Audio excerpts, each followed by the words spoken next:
Matindi ang problema sa backlog ng mga silid-aralan sa buong bansa. Nadiskubre yan sa Senate budget hearing ng Department of Public Works and Highways. Balitang hatid ni Mariz Umali.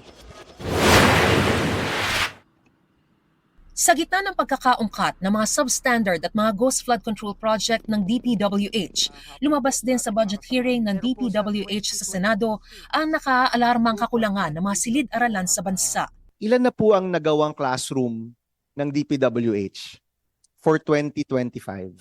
At ilan po yung projected na magagawa po ninyo for 2025? Ito ba, no? Baban to. So, for 2025 po, out of 1,700 na dapat gawin, 22 pa lang po ang completed at 882 po ang ongoing. Okay, October na. Seka, At meron pong 882 na not yet even started. So, it's a very deplorable rate of only 15.43%. Nasa 146,000 na kasalukuyang classroom backlog. Kung magpatuloy daw sa ganitong usad, babala ni Senador Aquino, posibleng umabot hanggang 200,000 ang kulang na silid-aralan pagsapit ng 2028. Dito halimbawa sa Batasan Hills National High School na may pinakamalaking populasyon ng mga high school students sa buong Quezon City, mahigit 14,000 estudyante ang naka-enroll at mayroon lamang 105 classroom.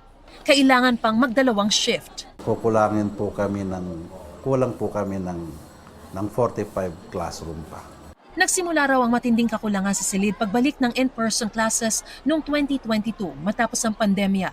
Nagpatupad sila ng blended learning modality pero may umusbong na problema. Mababa po yung literacy at saka numeracy ng mga bata. Sa dami po ng enrollees at kulang sa classroom, napipilitan ngayon yung mga schools na medyo masiksik yung mga bata sa classroom. Tumataas naman ngayon yung absenteeism. Hindi na sila komportable yung mga bata. Sinisikap daw ng mga eskwelahan na palakasin ang internet at magtayo ng learning hubs kung saan mananatili ang mga guro habang naka-online class. Pero importante anilang matayo ang mga kulang na classroom. Ayon sa principal ng Batasan Hills National High School, 3 taon nang may pending request ang paaralan sa DPWH na ipinadaan sa DepEd para sa mga karagdagang classroom.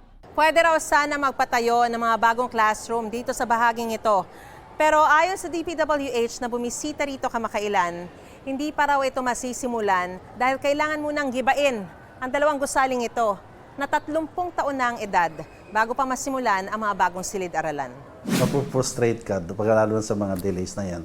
Kaya lang, syempre, alam namin na walang guarantee na darating. So, kailangan namin gumawa ng paraan para ma-address pa rin yung mga issue.